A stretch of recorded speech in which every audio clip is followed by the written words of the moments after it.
Brought to you by Techno Camon 30 series.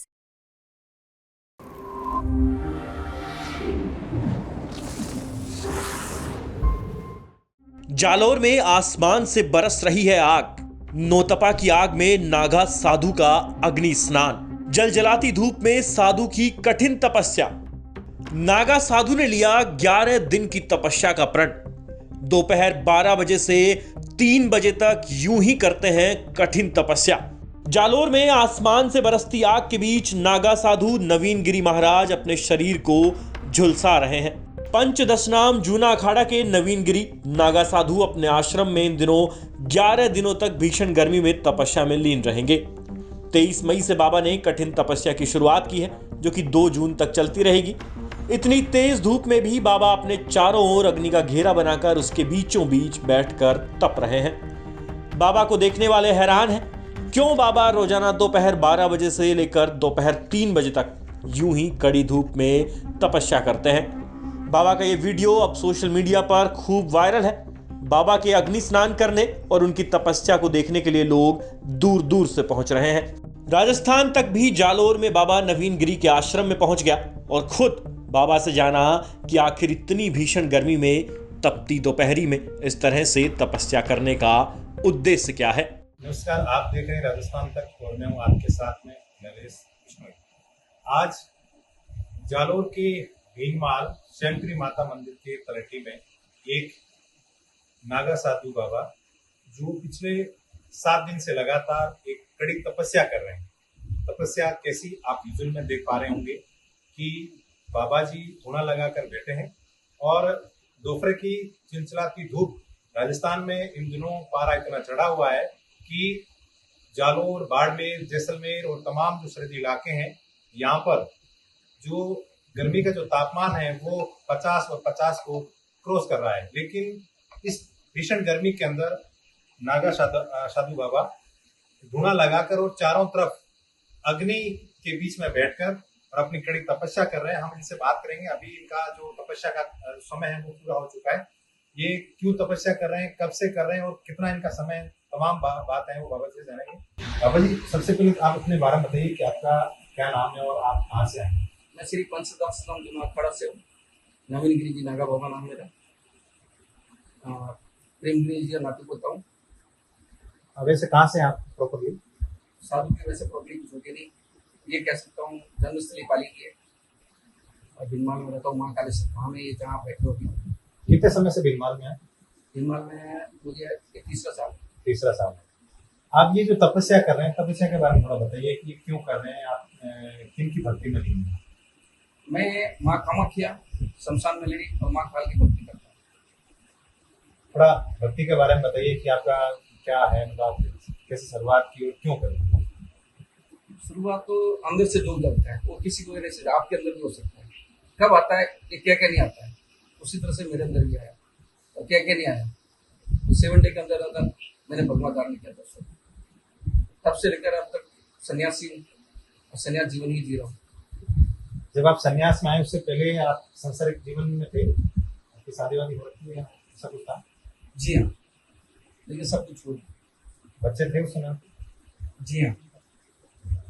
तो अभी जैसे आप तपस्या कर रहे हैं तो आपने कहा कि माता जी की तपस्या कर रहे हैं, तो कितने दिन की तपस्या और इसका समय क्या है? आप कितने बजे से कितने बजे के बीच में वहाँ पर बैठते हैं? मैं दोपहर को 12 बजे से 2 बजे तक तपस्या करता हूँ। कड़ी धूप में टाइमिंग ही नहीं। कितने दिन की है? 11 दिन की तपस्या है। 7 दिन पूरे हो चुके हैं, 4 दिन शेष है। इतनी भीषण गर्मी में आप कैसे सहन कर लेते हैं? तो बाहर का तापमान इतना ज्यादा है कि कोई भी आम इंसान है वो, मतलब यहाँ पर जालोर में कुछ होते भी होगी गर्मी की वजह से, और आप उस तापमान को झेल रहे हैं। उसके अलावा जो अग्नि का जो तापमान है उसको भी आप झेल रहे हैं, कैसे संभव है? गुरु कृपा कह सकते हैं इसको और माता का आशीर्वाद कह सकते हैं। उसी की वजह से सब झेल रहे हैं। आपके कुछ वीडियो सोशल मीडिया पे चले थे, उसके बाद में कुछ लोग अलग अलग टिप्पणियां भी कर रहे हैं। जैसे कि लोगों ने कहा कि बाबा जी अंधविश्वास फैला रहे हैं, ऐसा, उस पर आप क्या कहना चाहेंगे? ऐसा जो कहते हैं ना अंधविश्वास फैला रहे हैं, तो आप आके ट्राई कीजिए। सिर्फ 10 मिनट बैठ के देखिए, फिर अंधविश्वास ये क्या है तो आपको स्वयं मालूम पड़ जाएगा। बैठो तो सही, आके पास में खड़े हो जाओ। चलो बैठने की बात दूंगी, 5 फीट की दायरे में खड़े रह जाओ, 15 मिनट खड़े रहो के बता दो, फिर बोलना अंधविश्वास है या क्या है। जब आप वहां से उस कड़े तापमान को झेल के उठकर यहाँ आते हैं तपस्या पूरी होने के बाद में, फिर आप मेंटेन कैसे करते हैं बॉडी को? कोई डॉक्टर के साथ सहयोग लेते हैं? जी नहीं, कोई डॉक्टर का सहयोग नहीं लेता। ये कि बाहर आने के बाद वस्तु उतारते हैं, आधा घंटा पौन घंटा रेस्ट करते हैं, उसके बाद नहाते हैं, उसके बाद जो भी अपने आहार लेना होता है कॉफी का वो लेते हैं, जैसे जूस वगैरह है, और रात को ही भोजन करते हैं। इसके पीछे आपका मकसद क्या है तपस्या का? जन कल्याण, और कोई मकसद नहीं, साधु का कोई मकसद नहीं होता है, सिर्फ जन कल्याण। ये आम लोगों को कह सकते हो, आम लोगों के लिए करता हूँ, शुरू करता हूँ। आजकल साधु महात्मा राजनीति में जल्दी चले जाते हैं, उसके बारे में कुछ नहीं कहूँगा, राजनीति के बारे में कुछ नहीं कहूँगा। अगले की इच्छा जा रहे, लेकिन हम भक्ति की राह भटक रहे।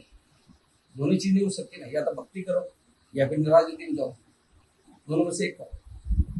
ये आपकी तपस्या आपने कहा कि पिछले 3 साल से आप कर रहे हैं, 14 साल है जी, और कितने साल रहेगा आगे? 4 साल और चलेगा, 7 साल की। अभी इससे भी कठोर हो गया साथ। वो कैसे करेंगे? जैसे अभी 2.5 फीट का फासला है अग्नि और मेरे बीच में, धीरे धीरे 2 फीट होगा, फिर 1.5 फीट होगा, फिर 1 फीट होगा, इस तरह से होगा। प्रशासन के लोगों ने आपको इस तरह का करने से रोका नहीं? आपको प्रशासन क्यों रोकेगा? मेरी भक्ति है, मैं कुछ नहीं कर रहा हूँ, आत्महत्या तो नहीं कर रहा हूँ। आत्महत्या से कम तो नहीं है ये? नहीं, मुझे नहीं लगता आत्महत्या से कम है। हैबिट बढ़ जाती है ना किसी के करने की, तो हो जाता है। क्या संदेश देना चाहेंगे आप हमारे माध्यम से? कि भक्ति में थोड़ा विश्वास करो और साधु संतों की निंदा मत करो, इतना ही कहूँगा। सनातन की रक्षा करो। और साधुओं को भी क्या संदेश देना चाहेंगे कि लोग आपके बारे में जो सोचते हैं कि आप उस प्रक्रिया में ढले? देखो, साधु संतों को एक कहूंगा कि भेक पहनना अच्छी बात है, लेकिन भेक की मर्यादा क्या होती है वो जानो आप। आपकी एजुकेशन क्या रही होगी बाबू जी? 12 तो ये है बाबा जी जिन्होंने अपने बारे में बताया कि मैं पिछले 3 साल से ये भक्ति कर रहा हूँ, ये 4था साल है और 3 साल करेंगे। 7 साल का इनका ये संकल्प है और जन कल्याण को लेकर ये भक्ति कर रहे हैं, और आने वाले समय में इससे भी कठोर जो इनकी साधना है वो देखने को मिलेगी। साथ ही इन्होंने समाज को और साधु महात्मा को भी एक कड़ा संदेश हमारे माध्यम से दिया है। नमस्कार।